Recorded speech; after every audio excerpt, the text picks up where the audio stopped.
This is a really bad camera position. Hi, this is JJ Prince here, and today I'm going to do something very well, it was a trend, it was trendy, and I think now it's out of style. But yes, I'm going to do a bottle flip. I have a bottle here, and it is going to flip. And then I'm going to explain the mechanics of my personal way of figuring out how to make the bottle flip properly. And then we'll get on to what I'm going to do today. This is going to be just kind of a big mix of things for, it's a JJFilms episode, actually. So, here we go. Bottle. The point is to make it land exactly where your wrist is. So when you spin it, it should land in this general area. So I picked this tile in my filming room as the general area. And the point is to let go about halfway. Part of this is stuff that I learned from MatPat, so I feel a little, I feel like a little unworthy to do this because I didn't come up with all of these ideas on my own. But I just try to picture a Ferris wheel, just a complete circle. Your hand represents the wrist hand motion that you're making here is the gear. Shoo. Basically that, but you let go earlier. You let go about halfway. About halfway. So, now we're going to do it and see how many tries it takes me.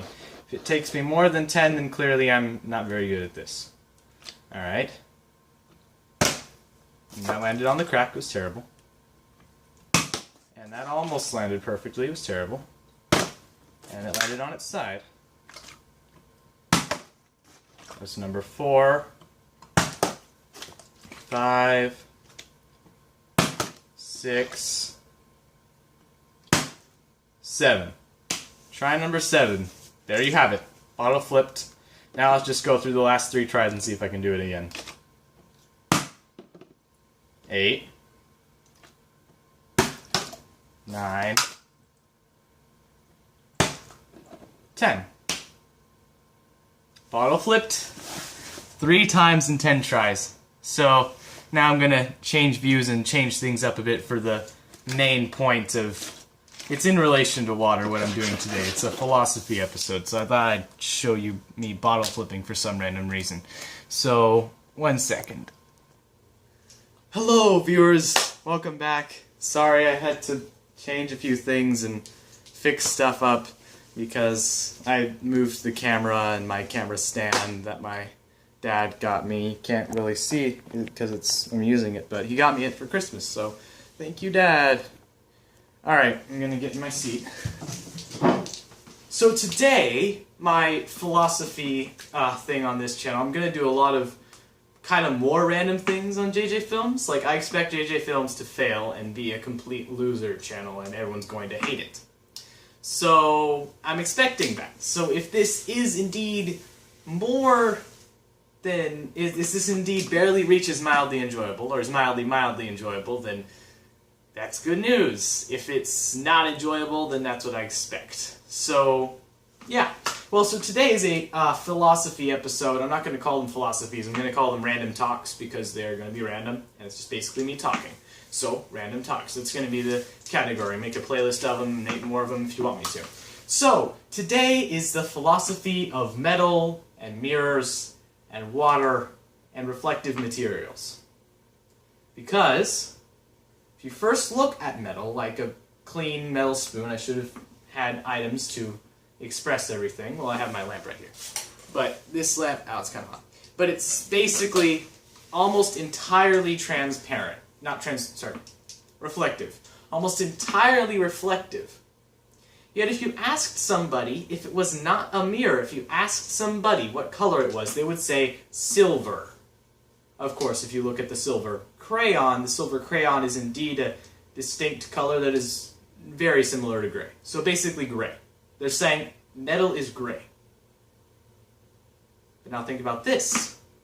If I were to take metal and put the metal in a...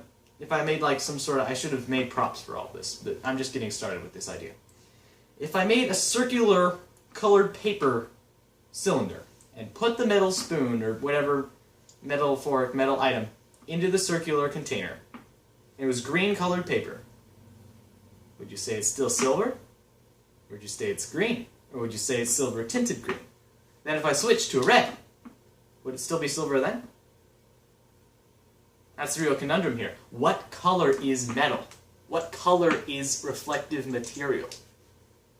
And I believe I found the most simple solution to this conundrum, and that is, it is tinted. That's basically what it is. It is like taking nothingness and tinting it a certain shade. Like, it's not even white, because it's, you know, it's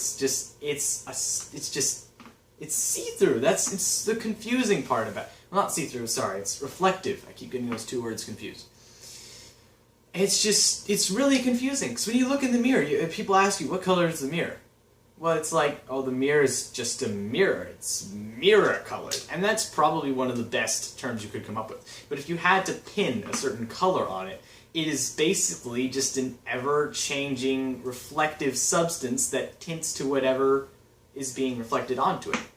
So, for example, mirrors would be a blank slate. Not any particular color, not white or black, not anything. Just a blank slate. And therefore tinted by whatever is reflecting off of it. Metals, however, that are a little more dull, and you can still see through, are a blank slate tinted silver. Well, not tinted silver, because silver is technically not a color, as we mentioned earlier. Tinted gray. So basically that's it. Any reflective material, depending on how reflective or not it is, just shows how much of a tint it is, going from a blank reflective slate to a solid color. And the blank reflective slate point isn't white either, because you can tint something white until the point in which it is full-on white. And it's not transparent either, because you're seeing a reflection of yourself, you're not seeing past that point. It brings a whole new spectrum to color, because you have the normal tints, like white, tiny bit of green white, light green, a little bit darker green, darker, darker, darker, darker, full-on green. And that's the tints. And then you have the colors, and like the different hues of the colors and things, and it's like red, orange, yellow, green, blue, purple, whatever. And so this adds a new spectrum to things, because it's like reflective, reflective with the tint, reflective with more tint, more tint, more tint, more tint. Now you can't see anything. And essentially what the tints are is transparent. The tints are transparent layers on top. And transparent layers, when they stack, become less and less transparent, unless it's like some crazy material that just doesn't work like that. But with my experience, like plastic and different things that seem clear, like file folders, when you stack them up, they're actually tinted because they turn a certain color.